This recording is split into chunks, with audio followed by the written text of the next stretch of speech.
Welcome back to What Arty Noobs with General Disturbance, and this is a Bat Châtillon 155-58, the Tier 10 French SPG, and we're on the south spawn of Fiery Salient, as you can hear from that gunfire in the background.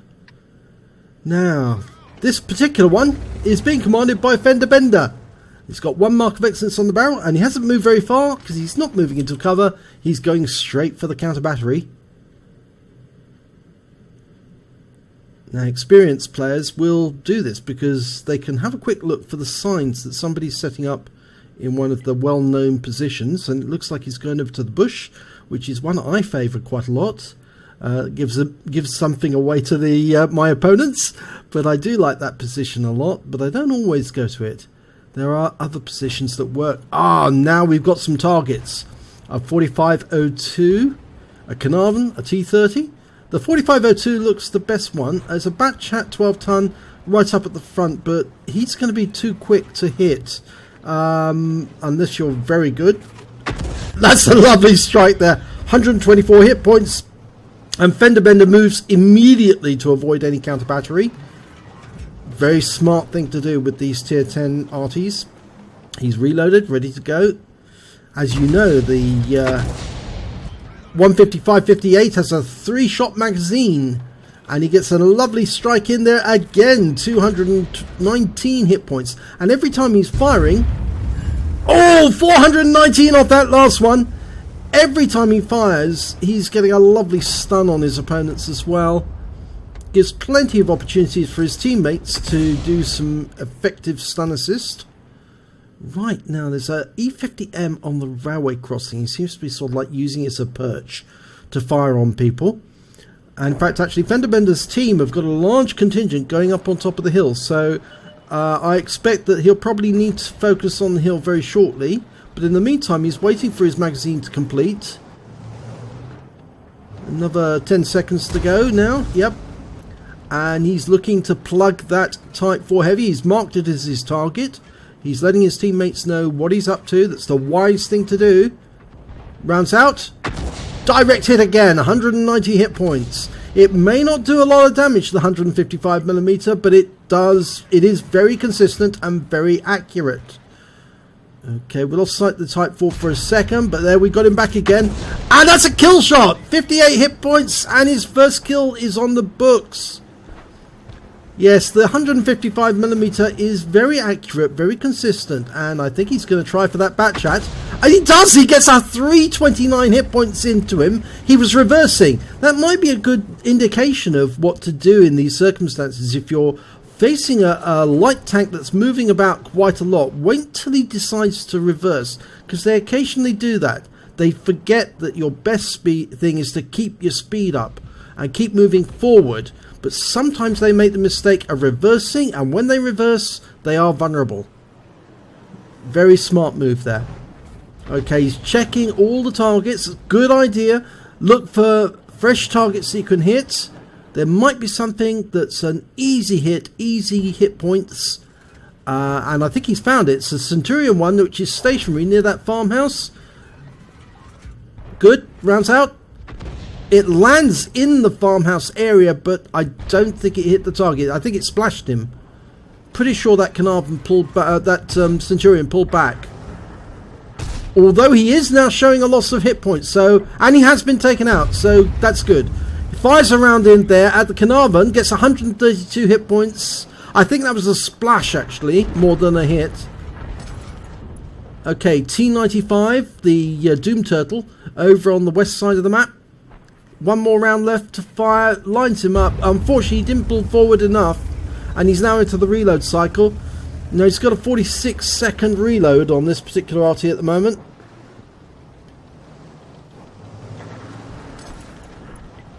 And that's with an experienced crew as well.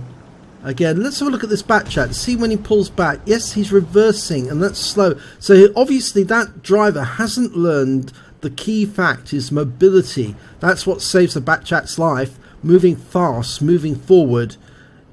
Now that Doom Turtle has decided to come up onto the road because he thinks there's better targets to fire at, the IS-3 for instance. And I think that's going to make him pay because he's being shot in the side by FendaBenda's team to the south.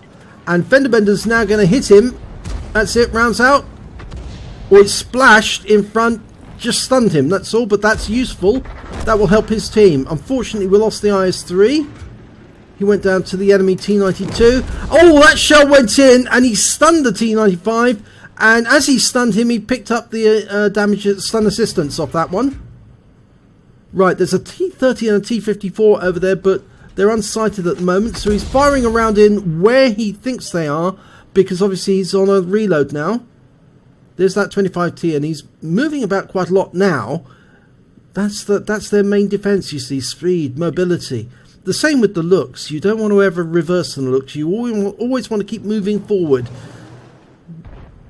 Any light tank that's got speed, just keep moving forward. Don't ever try to reverse.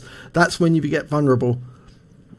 Okay, he's looking for sign of the enemy Arty. Of course, we know there's a T-92. There's also an M53-55.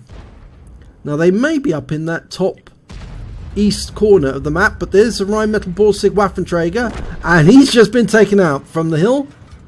Okay, looking around for a good target. He's reloaded. Oh, there's the 12-ton. Okay, now let's see. He is reversing. Round out. And he gets a kill shot.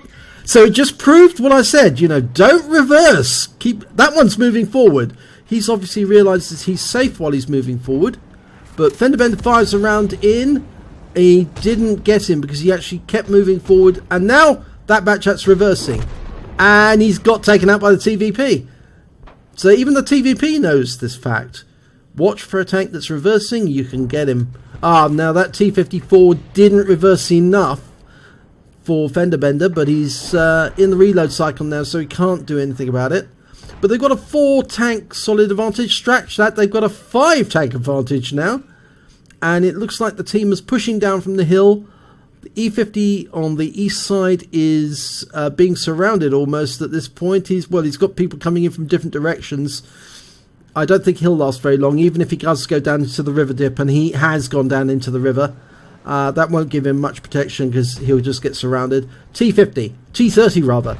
Good target, but unfortunately FendaBenda's not loaded, and he's taken out by the TVP.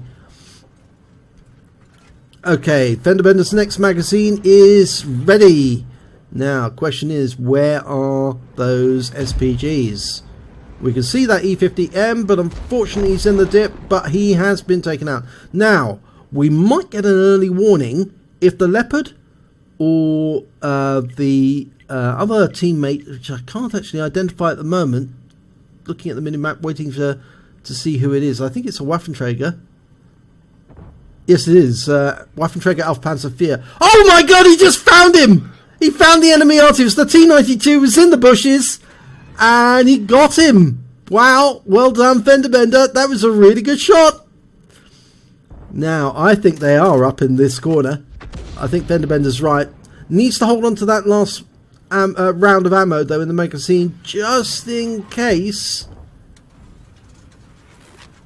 Oh, he got him again! He didn't even see him. He just fired at the bush, and he was there, and that ends the battle. Wow, that is a very quick counter battery. Wow, I'm very impressed with that, actually. I thought hold on to the ammo until they spotted that M53-55, but no, FendaBenda decided he was going to fire, and it worked. Very impressed. Okay, let's have a look at it. It's only a second-class tanker. But second-class tanker that wins. And he got a bruiser medal for getting at least 5 critical hits. He got 13 in that one. And he picked up a fighter badge for getting at least 4 kills during the battle.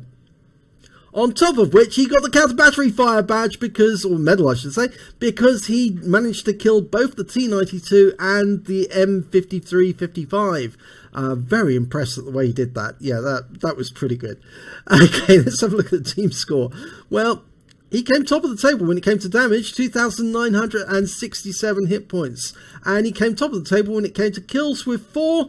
And yes, he got top of the table again with 877 base experience points. He fired 18 rounds, got 10 direct hits, 9 penetration, and 4 splash damage. Did damage of 2,967 hit points, all at more than 300 meters. He hit 9 of the enemy, but killed 4 of them. He also did stun assistance damage of 1,136 hit points off 10 stuns. On a standard account, he earned 35,546 credits, which is a huge amount. It really is big. And after ammunition resupply, and the 155mm shells are reasonably cheap, he was still left with 15,386 credits left over. And obviously the base XP, 877, and this was ×2 for the first victory of the day, so he took away 1,754 in total. Yep, lovely blind shots on both the T92 and the M53-55. I can definitely say that that is a very, very good estimation at where the enemy was located. So well done there, FendaBenda. If you enjoyed this replay, please do give it a like, and please subscribe to our channel, because we really need all the people we can get to subscribe to ensure that YouTube doesn't demonetize us. And hopefully it'll be your replay that'll be in the next video. So do keep sending in those videos, because we may be able to do them for you, and also that we may be able to handle videos from old clients. So we don't have all the clients, but we do have a lot of them. So thanks very much for watching.